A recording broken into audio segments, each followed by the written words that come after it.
safety, security, and the place where you can be yourself. HousingWorksRI is a coalition of organizations working to ensure that everyone has a safe, healthy, and affordable home. Hopefully, these interviews will bring insights to the need and work and highlight where housing intersects with other issues and opportunities.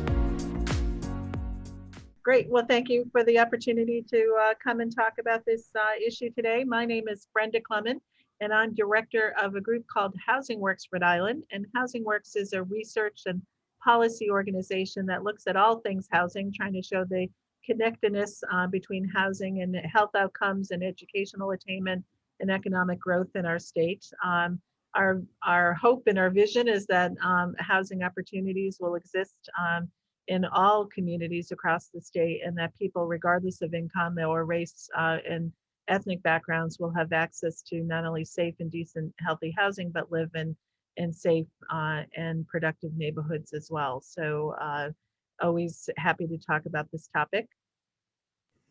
Yeah, thanks for that.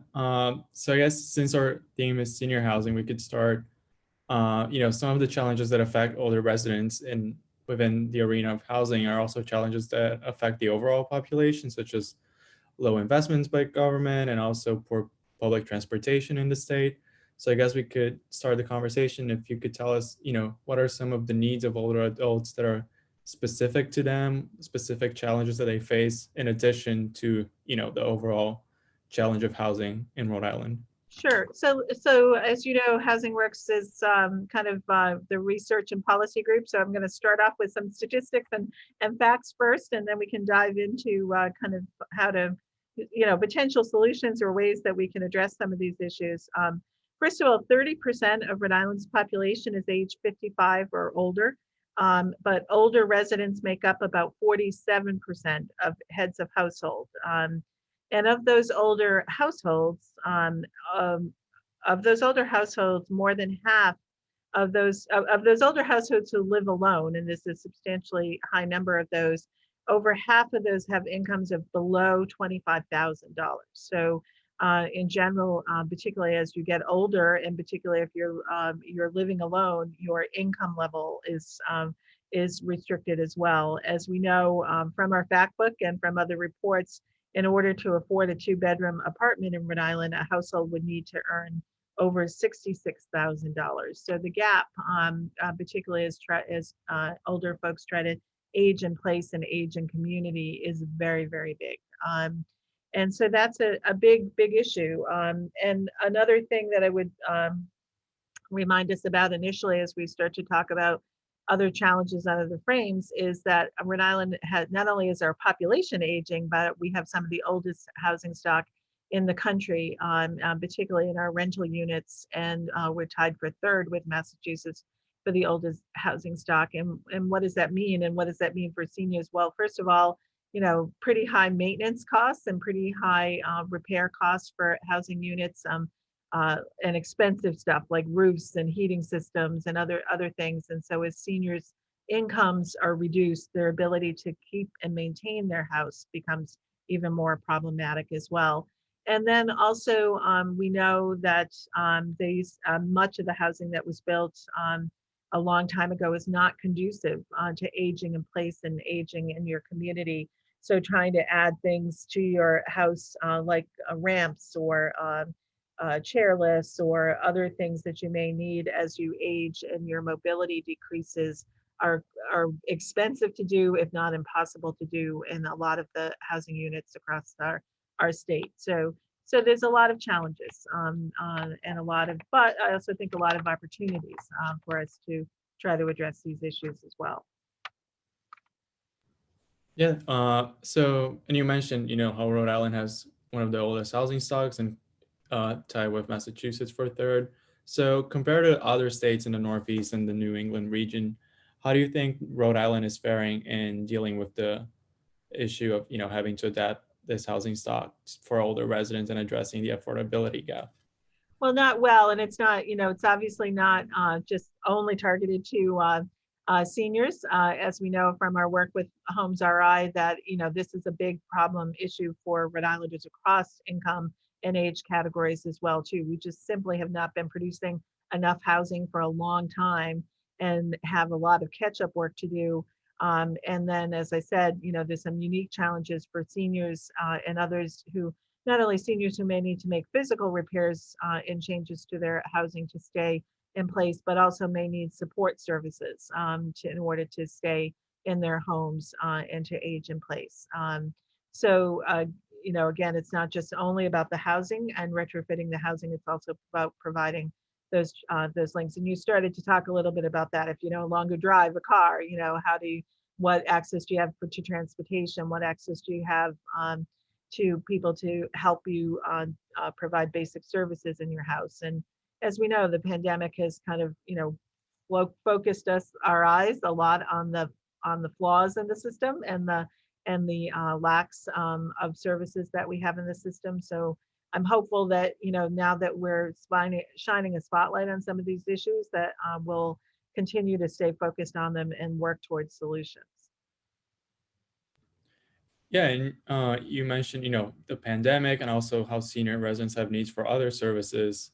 So I was wondering if you could talk a little bit about how, the recent debate in housing has interacted with also the healthcare debate, and, how, certain interventions are shown, interventions in housing are shown to reduce costs to health insurance and, visits to the ER and overall quality of life. So how do you think, those two debates can be merged or interact in order to come up with better solutions? Yeah, and obviously does impact. We know that an individual, a senior who slips and falls in a bathroom and breaks a hip and ends in a nursing home or congregate care setting costs the health system a whole lot of money when that happens, and obviously not a good outcome for that individual senior managing chronic diseases. Like diabetes and COPD and other kind of chronic issues that we see more and more prevalent as people age.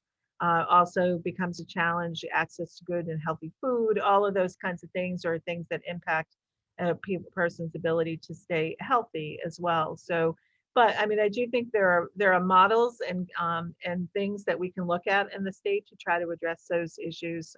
One of the interesting models that's gaining a lot of traction in Rhode Island is kind of the village concept, Providence Village and other places that are looking at existing homeowners and also in the Onlyville project, looking at including renters as well too, where they combine resources to coordinate services and help people shovel the snow and mow the lawn and make pick up grocery trips and all of the things. And so there's a lot of interest in that. There's already an existing system through the senior centers in the state to try to provide some of those support services for seniors as well too. So, but as with most systems, it's just more demand than there are resources. So trying to ramp up those systems is critical to keep people safe in their homes. And how do you think that existing programs are addressing that need to revamp and meet that shortage of supplies? So there are programs already in place like Section 202 and other housing programs, and are they in need of reform or simply expansion? What's the issue there?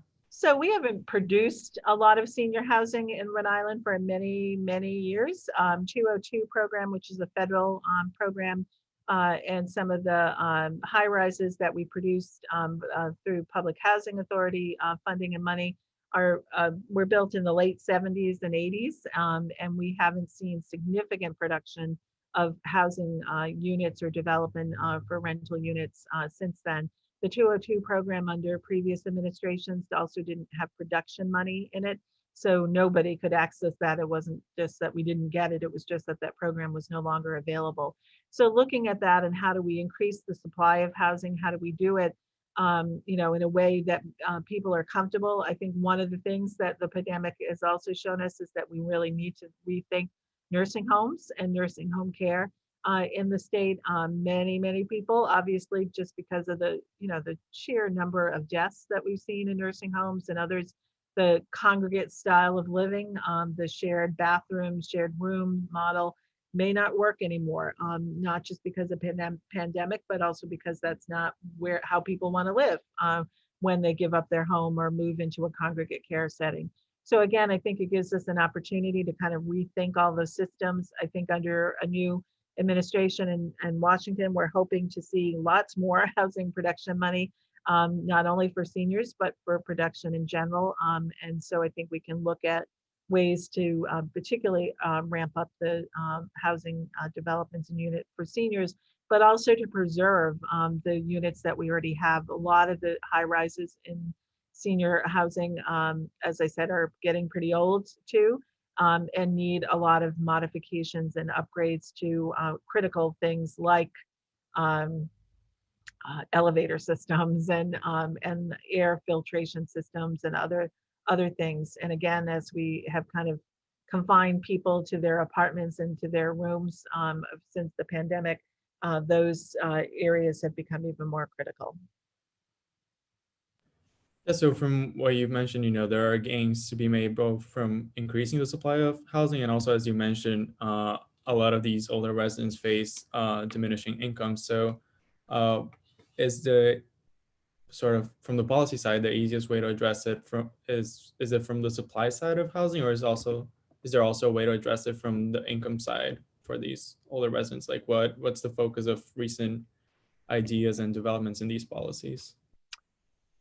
It's a little bit of both. I mean, increasing the supply and a substantial increase in supply would certainly have a downward pressure on price, and that would help individuals be able to afford housing as well too. At the lower income level, it is, as I said, many seniors and homeowners have very low income level. The racial disparity among that is stark between older white households and other race and ethnic categories in Rhode Island, and Latino households experience a much higher rate of being very low income than any other aging household it's currently 52% compared to whites at a much lower rate than that.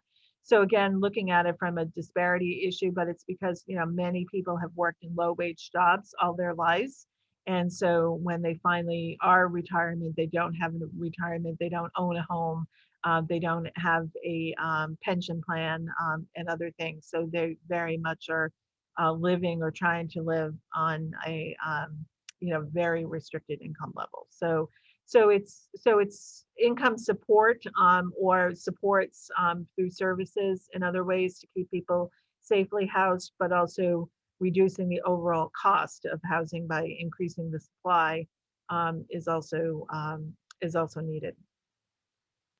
Yeah, thanks. And in terms of any recent policies or bills that have been proposed at the state level, are there any that you think should be highlighted or things that we should keep an eye out for in the assembly, things like that? So there's a couple of things. One is that the legislature passed actually several years ago an accessory dwelling unit legislation. I'm not sure if you're familiar with accessory dwelling units, but essentially in some places they're called in-law apartments. That's what they're kind of more frequently known as in Rhode Island. Some states call them granny flats, which I don't like at all, but it's essentially an ability to add on to an existing property in a separate unit that an elder could move into, and a family members could live in the bigger house and help maintain that house. And I've also been talking to the Providence Village folks about, wouldn't it be great to use an accessory dwelling unit for a community health worker or a service person that would help that entire community as well too. So the legislature passed that legislation and essentially allows accessory dwelling units by right in Rhode Island, which is a great step. Unfortunately, the legislature did not authorize an agency to implement the legislation or to write rules and regulations. And so there's still a lot of confusion at the local city level about whether or not what they can allow or not allow. Some communities already had a local ordinance that allowed it, but it was not allowed necessarily by right. It was allowed as a special use permit. So you still had to go through a fairly complicated zoning process. So, and there are issues that we need to work out. I have no doubt about that, but I think that we have to kind of assign an agency to be responsible for that and to be the place that we can use this, because I do think it could be a great tool for helping us, in a relatively low cost way, increase the supply of housing. It's not going to be only affordable units, but it will help, people who are kind of house rich but cash poor, be able to stay in their house for a longer period of time.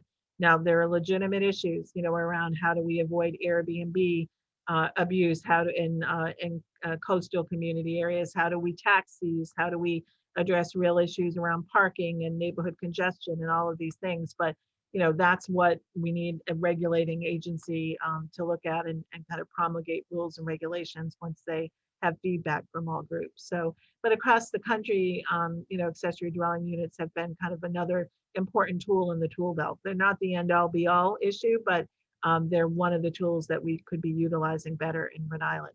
So, at some point in time, we're hopeful that the legislature will kind of address some of the deficiencies in the current law around that. We also have worked with Roger Williams students a couple of sessions back now, and on our website, you can find some sample designs for ADUs for typical housing styles in Rhode Island, ranches, raised ranches, colonials, and things like that. So again, trying to help create awareness about it and trying to get the word out about that this is the tool that people can use, is what we're trying to do as well. The other thing that the legislature passed a couple of years back again too, was a home repair, a home modification loan program that's administered through the Commission on Disabilities. And that allows people to make some of those modifications that I talked about to a home to address, modifying a bathroom or adding a ramp or doing other things to help people age in place or age in community. Again, it's a small pocket of money, and we're not nearly enough. It's been fairly well used through just kind of word of mouth, but not widely advertised because we know we just did not have enough money to meet all of the needs. So addressing that, but also trying to provide help to older homeowners who want to apply for that grant. We know that particularly that area is ripe for scams if we don't kind of have a guiding force to help a homeowner, just deal with a contractor, get a scope of work and all of that. And so a lot of our community development partners or CAP agencies and others are logical partners in that. But again, that's something that we hope the legislature will think about and find ways to ramp up those resources and supports. And then the overall, just increasing housing in general, increasing housing stock, because it's not only an issue for seniors, but all of this support stuff that I've talked about, community health workers, home health aides, gardeners, snow removal folks, all of those folks have to live somewhere too. And so increasing the supply, both rental and home ownership opportunities, is critical to provide the supports that we all need. Yeah, and you also mentioned, places like the Providence Village and other senior housing communities that have evolved and changed in the last few years. So I was wondering if you could talk a little bit about the outcomes or any lessons that have come out of these sort of new models for housing. So they're still relatively new models. So I think it's, they're still learning and growing as well too. I mean, there's definitely a lot of interest. And I talked to lots of different groups of homeowners who are interested in kind of creating models. It's definitely a lot of homeowners, and that's great and that's needed as well too. But also a lot of need for very low income renters who kind of need that same support and services as well too. And so again, the one neighborhood model is trying to engage and involve renters more in that village concept as well. But we need to kind of do more work around renters and how do we kind of combine or provide support services to them collectively as well. And so that's that I think is kind of one of the lessons that's starting to be learned about that. And so the model for renters might look slightly different as well too. So, and then the need for options, I mean, sometimes it is not the best solution for a homeowner, although I know most everybody wants to, including my own mother, it's not always the best option for people to remain in the home. If they can downsize and move into an apartment or another safe environment in the neighborhood or community, that is something but right now there's so limited options for seniors to downsize that many people are staying longer.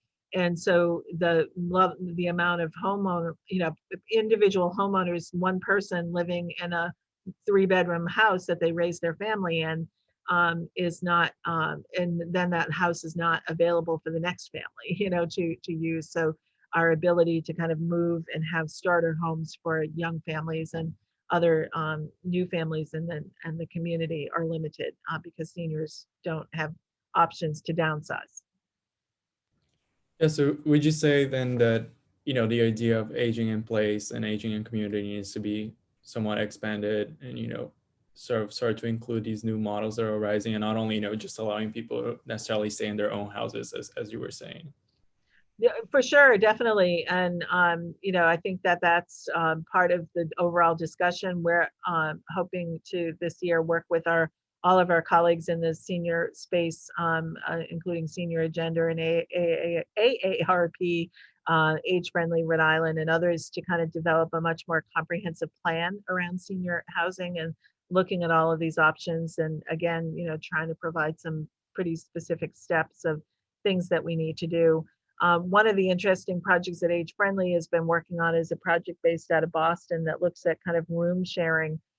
As I mentioned, a lot of seniors are kind of living by themselves in their family homestead and have extra bedroom or extra bedrooms. And some models have shown about trying to rent those spaces to college students or others who, in exchange for either lower rent, in exchange for services, or helping to supplement the income of that property owner. So there's a lot of interesting models and different ways that we can look at kind of providing support to homeowners. But I also think, increasing the option for safe rental units that homeowners can downsize to also needs to be on the table.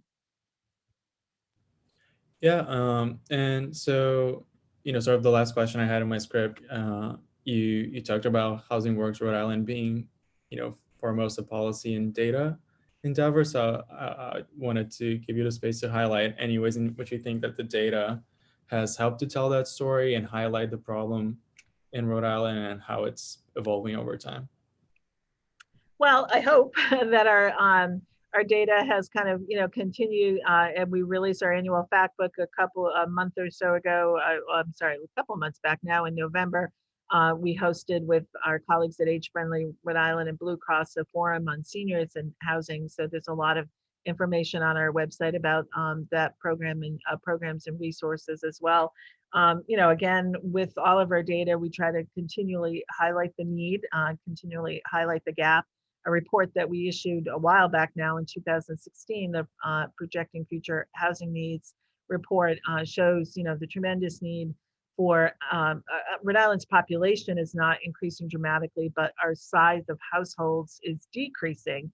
So the demand, so there's smaller households, a lot of growing, particularly among younger residents and older residents. And so the demand for more units did grow during that time frame, and we expect that to continue to grow at least modestly because more and more people are living alone or living with just one or two people as well. And so that kind of, again, I think our facts and figures and our projections show or open up the need for more dialogue about what type of units we're building and where those units should be and how we should access them.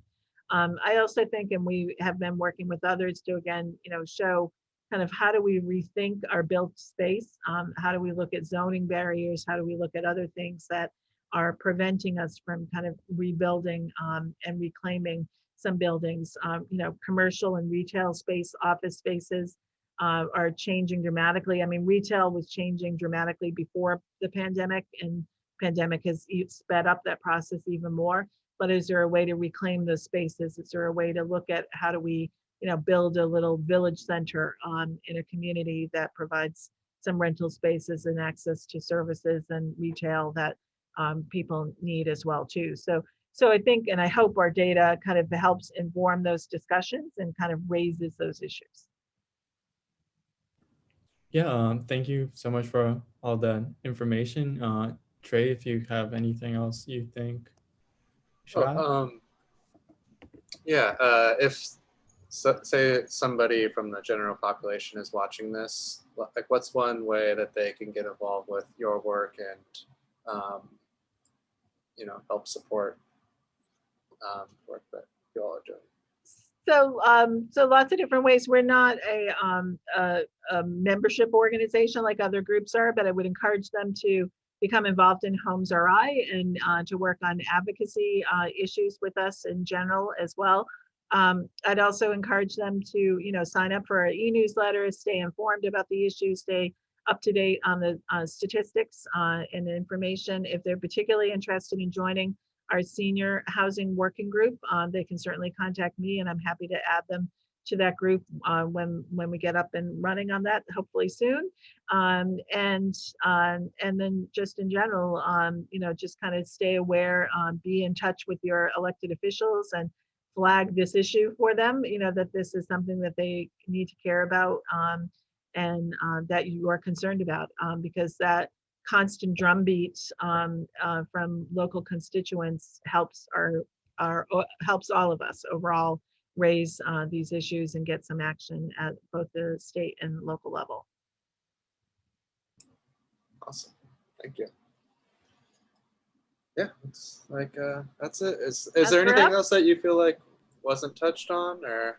No, except well, I mean, and I say this all the time, and some of my housing colleagues are tired of hearing me say this, but firmly believe that the path to economic opportunity and improved health outcomes and better educational attainment all begin at our front door. And in my view, everybody needs and deserves that safe place to get up from every day and to go back to every night. And particularly when we think about seniors who've worked so long and hard all their life, to think about people who are seniors living in a shelter or living, concerned about whether going to a food pantry because they don't have enough food or money to live comfortably in their house. There's just something wrong with that system. So trying to improve that system so that it benefits everybody is what, as you know, I've spent my life doing and will continue to do until we get it right.